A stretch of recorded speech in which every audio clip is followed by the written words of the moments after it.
আসসালামু আলাইকুম। আপনার নিরাপত্তার স্বার্থে, আপনার পরিবারের নিরাপত্তার স্বার্থে, আপনার ঘরে থাকা কিশোরী মেয়েটা অথবা দেশে থাকা কিশোরী মেয়েটার নিরাপত্তার স্বার্থে এই ভিডিওটা সর্বোচ্চ শেয়ার করবেন।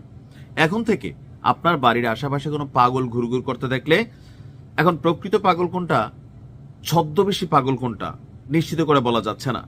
প্রথমত বাড়ির সীমানা থেকে তাড়িয়ে দিন, বাড়িতে ভাতটার ডাইকা খাওয়ানোর সিস্টেম বন্ধ করে দিন। আর এলাকার যারা ইয়াং পোলাপাইন আছে সবাই নজরদারি করে এগুলাকে লোকালয় থেকে, এলাকা থেকে 10 হাত দূরে রাখতে হবে। রাত্রেবেলা পাগল এই ঘরে ঘুমায়, বিল্ডিং এর নিচে শুয়ে আছে, খবরদার ভিডিওটা শেয়ার করেন। কেন, গতকালকে আপনাদেরকে একটা সাইকো কিলার 7 মাসে 6টা খুন করছে সম্রাটের সাথে পরিচয় করে দিয়েছিলাম। বাট তার নাম কি আসলে সম্রাট? এরকম অনেক সম্রাট হয়তো আপনার আশেপাশে বাজারে দোকানে পাটে বসে আপনি খাওয়াচ্ছেন, একদিন আপনার বুকে ছুরি মাইরা আপনার সব নিয়ে পালাই যাবে, আপনার বউকে ধর্ষণও করতে পারে।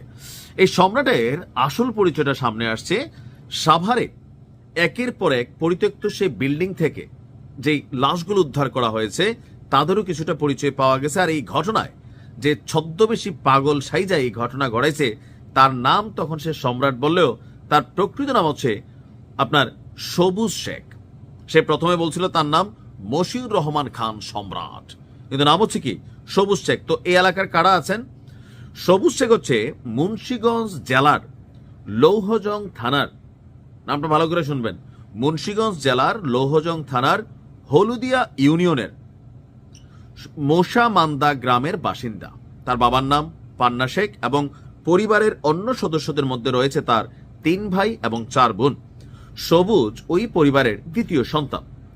তার এক বোন শারমিন এবং পরিবারের একটি অংশ বরিশাল এলাকায় বসবাস করে। যারাই চিনেন একটু কমেন্টে জানাবেন তার পরিবার সম্পর্কে যে তথ্যগুলো ঠিক আছে কিনা।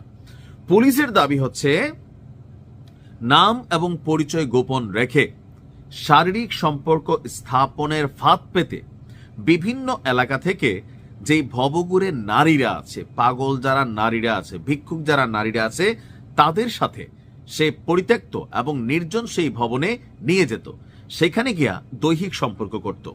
আর এরপর এই সকল নারীরা যদি কারোর সাথে ঘুরতো মিশতো তখন সেই নারীদেরকে সে জিদে ক্ষোভে শেষ করে দিত। আর এসব ঘটনায় সে যে বক্তব্য দিয়েছে এটাই যে ফাইনাল বক্তব্য, এটাতে পুলিশ যেমন বিশ্বাস করছে না, আমারও বিশ্বাস হচ্ছে না, কারণ তার মধ্যে প্রচুর চতুরতা আছে, বাটপাড়ি আছে। এখন সে বুঝাইছে ভাই এমনি এমনি, আসলে কি এমনি নাকি পেছনে অন্য কোনো ঘটনা আছে? দর্শক, আসাদুজ্জামান বলছেন যে আদালতে সবুজ যে তথ্যগুলো দিয়েছে পুলিশ সেই তথ্যগুলো খতিয়ে দেখছে।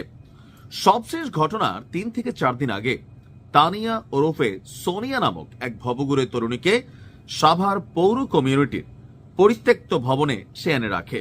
ওই তরুণীর সঙ্গে আরেক ভবঘুরো যুবক অনৈতিক সম্পর্কে করলে প্রথমে তাকে কমিউনিটি সেন্টারের দোতলায় নিয়ে শেষ করে, এরপর নিচতলায় তাকে শেষ করে আপনার কাঁধে করে নিয়ে দোতলায় টয়লেটে ঢুকিয়ে দুজনকে একসাথে আগুন দিয়ে দেয়। এরপর তাদেরকে আপনার বের করে নেওয়ার যে ফুটেজ সেটা কিন্তু পরে পুলিশের হাতে পড়ে, এরপরে তাকে গ্রেপ্তার করে।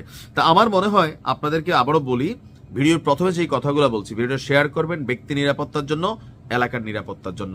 তবে এই সবুজের মতন বাটপারদের কারণে প্রকৃত যারা পাগল তাদেরকে আমরা মানবিক দৃষ্টিভঙ্গিতে অনেক সহযোগিতা করি। এখন কোনটা যে পাগল কোনটা যে এই সবুজ শেখ বোঝা যেহেতু কষ্টকর, আপাতত মানবতা একটু দূরে রাখেন। দূরে রাখা যেটা জরুরি হচ্ছে সেটা হচ্ছে যে এদেরকে দেখলে এলাকা থেকে দূরে রাখেন, প্রয়োজন আইন শৃঙ্খলা বাহিনীর সহযোগিতা নেন। ভালো থাকুন, আসসালামু আলাইকুম।